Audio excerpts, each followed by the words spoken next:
अजय आलोक जी सीधे आपके पास आते हैं। सर 2 राज्यों में ही है कांग्रेस क्योंकि इनकी ताकत और नहीं है उसका भाजपा का लोकसभा में मुकाबला भी क्या करने हाल है ये बताने की जरूरत नहीं है। आपको लग रहा है कि वास्तव में अब जिस तरह की परिस्थिति बन रही है, एक बहुत बड़ा चेंज क्या आगे आने वाले वक्त में कांग्रेस के भीतर देखने को मिल सकता है, उम्मीद की जाए?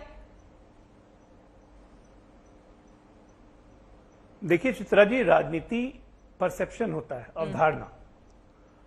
अभी हमारे दोनों भाजपा कांग्रेस के मित्र आपस में चुनाव के लिए लड़ रहे थे, तो ये लड़ने का कोई फायदा नहीं है, क्योंकि इस देश की जनमानस में अवधारणा बनी हुई है कि कांग्रेस मतलब गांधी परिवार, गांधी परिवार मतलब कांग्रेस। को अखिलेश जी कितना भी कह लेंगे वो जनता नहीं समझेगी। समस्या तब तक नहीं होती है जब तक आप चुनावी सक्सेस का मजा लेते हैं। जब चुनावी हार, लगातार हार होने लगे, 59 चुनाव में से आप 40 चुनाव हार जाएं, तब आपकी कार्य क्षमता और कार्यशैली पे सवाल उठते हैं। जहां तक रही भारतीय जनता पार्टी की बात, तो आज की तारीख में कोई देश में हर आदमी मानेगा कि संगठन के हिसाब से ग्रास रूट लेवल से लेके ऊपर तक, अब उसको चाहे आप आरएसएस मॉनिटर्ड कहिए, चाहे आप जो कहिए, लेकिन एक वेल ऑयल्ड मशीनरी हो गई है जो चुनाव के लिए हमेशा तैयार रहती है। अध्यक्ष पद का अगर चुनाव नहीं होता है अकॉर्डिंग टू अखिलेश जी के हिसाब से, तो ठीक है, तो वहां सर्वसम्मति से अध्यक्ष चुना जाता है। आपके यहां तो अध्यक्ष पद की बात ही नहीं होती है, वो तो तय होता है कि परिवारी का रहेगा। ये परसेप्शन है, ये मैं नहीं कह रहा हूं, ये जनता में, देश में परसेप्शन है। तो इसके लिए लड़ाई करने की जरूरत नहीं है। रही बात कांग्रेस संगठन का बदलाव कैसे हो, यह सही बात है कि पुराने पत्ते झड़ते हैं तभी नए पत्ते आते हैं। कांग्रेस जितनी पुरानी देश की पार्टी है, गुलाम नबी जी जाएंगे, वो जम्मू कश्मीर में अपनी पार्टी बनाएंगे, कांग्रेस को कितना नुकसान पहुंचेगा, नहीं पहुंचेगा, और जम्मू कश्मीर से कोई नया नेता कांग्रेस ज्वाइन करेगा, तो ये सब भविष्य के अधर में छुपा हुआ है। और ये सच्चाई है कि ना कांग्रेस खत्म होने वाली है, इससे कमजोर जरूर हो गई है।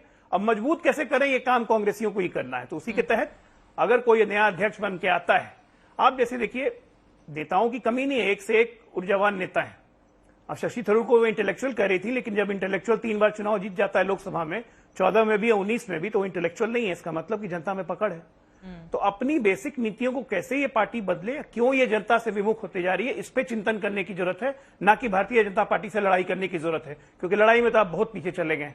चिंतन कर लीजिए राज्यों दरदार जो क्यों जा रहा है। एक बचा हुआ छत्तीसगढ़, वो भी शायद चला जाए तो फिर बचेगा। राजस्थान भी है, ठीक है, वो कह रहे हैं कि एक बचा है छत्तीसगढ़ और राजस्थान, क्यों नहीं खुद की वो भी चला ही जाएगा। वही कह रहा हूँ, झारखंड से लोग भाग गए रायपुर में। मैं आ रही हूँ शहजादी आपके पास फौरन। और जो बातें उठाई गई हैं आपके खुद के नेताओं की ओर से, ये जो इलेक्टोरल आप लोगों के वहां, उसका आखिरी चुनाव कब हुआ था? इलेक्टोरल रोल का जो वोट देंगे, जो डेलीगेट्स हैं। पहला आपसे निवेदन है, जैसे दूसरों के बीच में आप खामोशी से सुनती हैं, हमें जितना देर देंगे उतने देर बीच में मत बोलिएगा।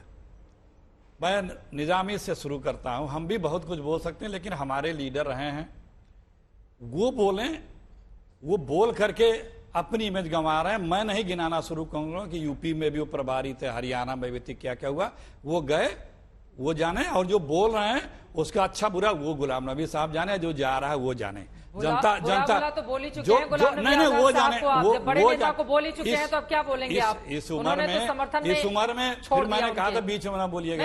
आपको रोका ही नहीं जाता है, आपको रोका ही नहीं जाता। जरा सी भी कांग्रेस, सुन लीजिए, कांग्रेस की आवाज जरा से देर बाद सुनाई देती है तो आपको बर्दाश्त ही नहीं होता है, तुरंत आप डिस्टर्ब करने लगते हैं। सबसे ज्यादा आप बोले हैं, कहाँ बोल रहे हैं, हमको तो सिर्फ आप डिस्टर्ब करते हैं। बोलिए। तो ये मत किया करिए, बात आने दीजिए। बहस का मतलब ये होता है कि लोग अपनी बात रखें शालीनता से। दूसरी बात देखिए, कांग्रेस पार्टी इतने दिनों तक रूल की, 14 तक, 70 वर्षों बाद बीजेपी आई है, और ये चिंता करें कि अब इसके बाद कितने 100 साल लगेंगे दोबारा आने में, क्योंकि कोई एक ऐसा मुद्दा नहीं है, ऐसा बिंदु नहीं है, ऐसा टॉपिक नहीं है कि जिसपे बीजेपी वोट मांग सके कि मैंने इस देश में आपको ये अचीव करके दिया है।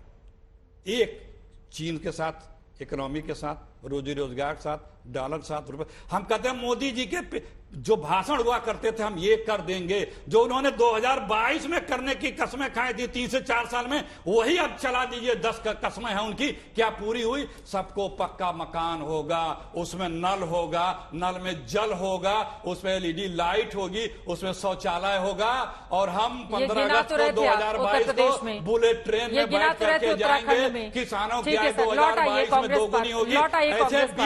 20 इतना मोदी मोदी सर आप लोग करते रहते वही बता रहा हैं, हूं लेकिन उसके बावजूद यूपी उत्तराखंड में क्या अरे, आपका हाल कर दिया वहां की फिर जनता ने, वही, बताने की मैंने जरूरत है कहा क्या? ना, मैं चुनाव आई हूं जीत शहजादी आपके जाना, पास, चुनाव जीत और जाना, मुझे मैं तो बस आपसे ये नेता- अखिलेश जी देखिए, सवाल पूछते हैं, मुझे एक बड़ा डर लगता है। एक विश्वसनीयता होती है सेकंड, नेता यहाँ पर की। कांग्रेस पार्टी के नेता आते हैं, थोड़े दिन में कहीं और चले जाते हैं, आप तो नहीं जा रहे कहीं? आप बने अपना रहेंगे। बताइए, क्योंकि ये चैनल इसी तरह बदनाम होता जा रहा है, कई लोग छोड़ छाड़ रहे हैं। सवाल पूछ लो, आप तो नहीं छोड़ के जा रही हैं। सवाल नहीं, पूछ आप लो तो छोड़ के आपसे, नहीं जा रही सवाल हैं। पूछ लो आपसे, जैसा तो सवाल आपको वैसा एकदम मतलब जवाब इतना आएगा। तीखा लग जाता है ना अखिलेश जी, बहुत तीखा लग जाता है। अरे सलमान निजामी बैठे हुए हैं, गुलाम नबी आजाद साहब बैठे हुए हैं, रीता बगोड़ा जोशी पूछ लिया इस वजह से। ठीक है, चलिए।